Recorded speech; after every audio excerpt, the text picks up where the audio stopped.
In accounting, dealing with bad debt is an unavoidable challenge.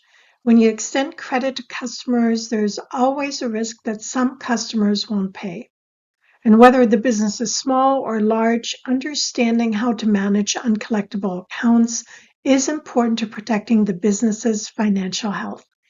In this video, we'll discuss why uncollectible accounts happen, how to balance credit sales with risk, and how accountants manage collections and calculate reserves for bad debt.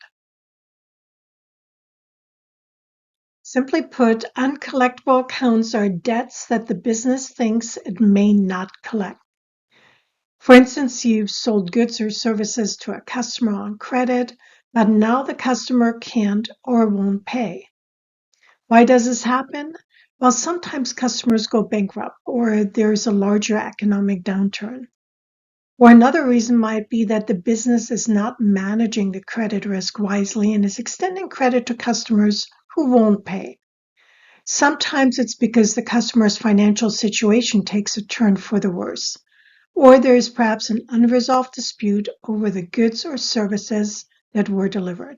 The company believes that they delivered goods as promised, but the customer doesn't agree and won't pay the bill. It could also be fraud.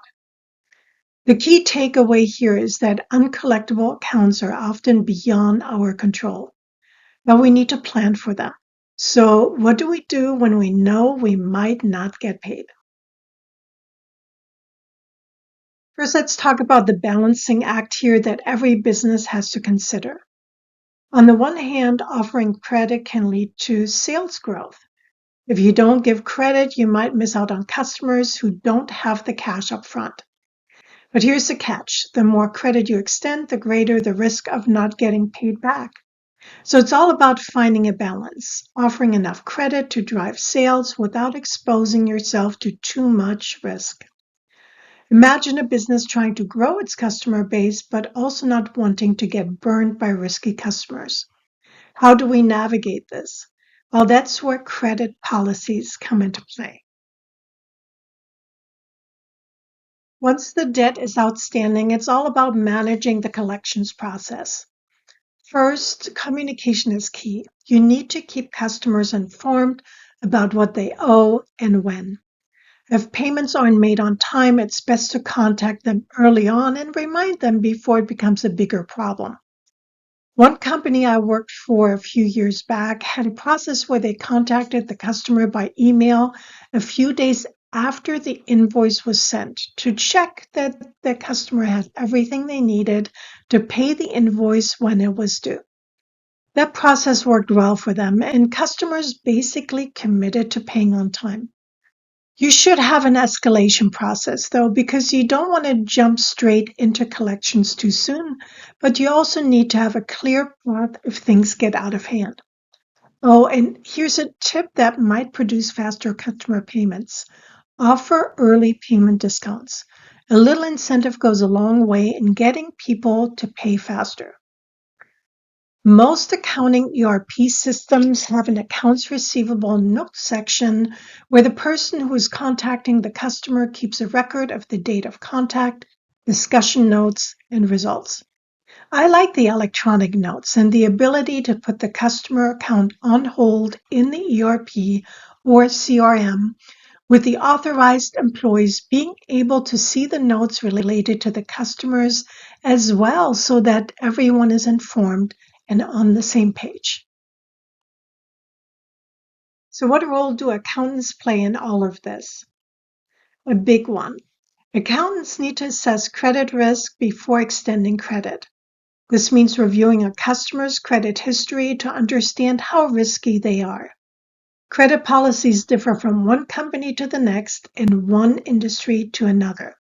However, what is typical is a credit application, a request for a copy of financial statements, and perhaps a credit check with companies like Dun & Bradstreet. You may even contact some of the references the customer is providing. Based on that, you should set a credit limit but continue to monitor the customer for prompt payment. And be cautious. I've seen my share of customer accounts where the customer received a credit limit and quickly ordered up to the max of the limit and then did not pay the invoices. Accountants also need to be proactive in setting up a reserve for bad debts. Now, the most common approach is the allowance method. This means you estimate the amount of debt that's likely to go uncollected even before the customer's default. One way to estimate this is by using the aging method. Here, you categorize outstanding accounts by how long they've been overdue, and then apply a percentage of likelihood that each category will turn into bad debt.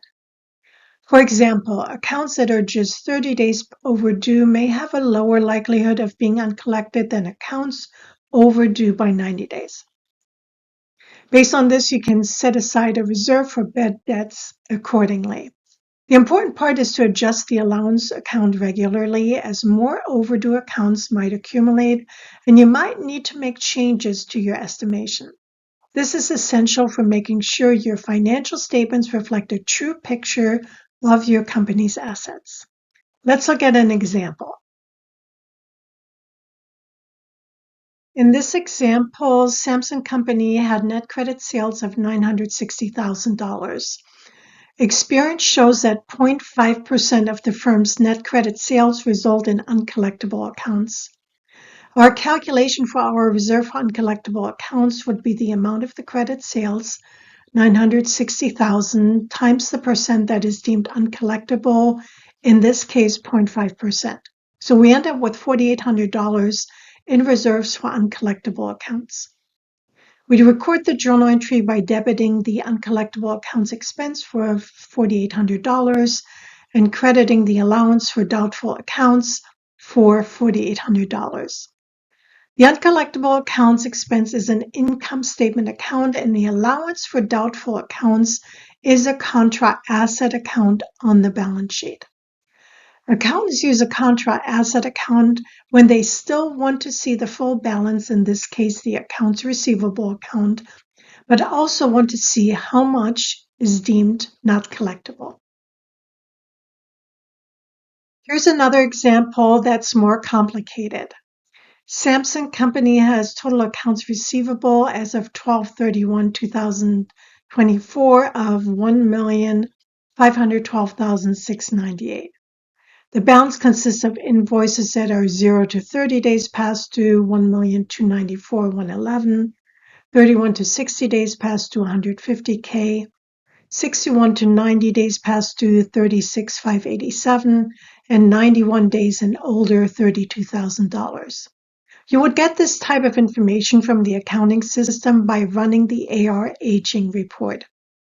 The company's allowance policy is to record a reserve for uncollectible accounts of 50% for accounts that are 61 to 90 days past due and 100% for accounts that are 91 days or older.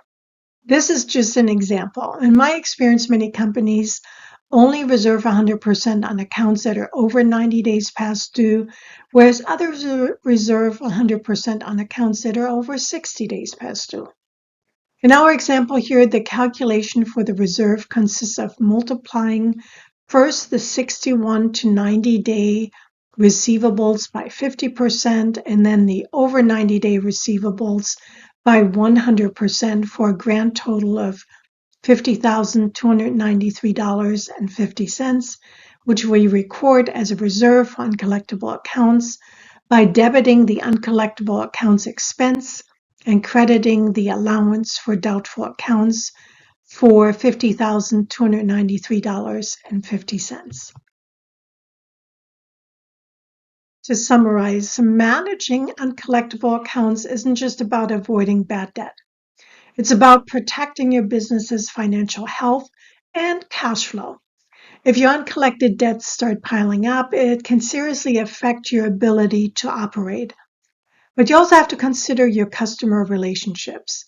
A fair, well-communicated credit policy will build trust with your customers, and your policy should always align with your business goals. If your goal is aggressive growth, your credit policy might be a bit more lenient. If you're looking to protect your margins, you might tighten things up.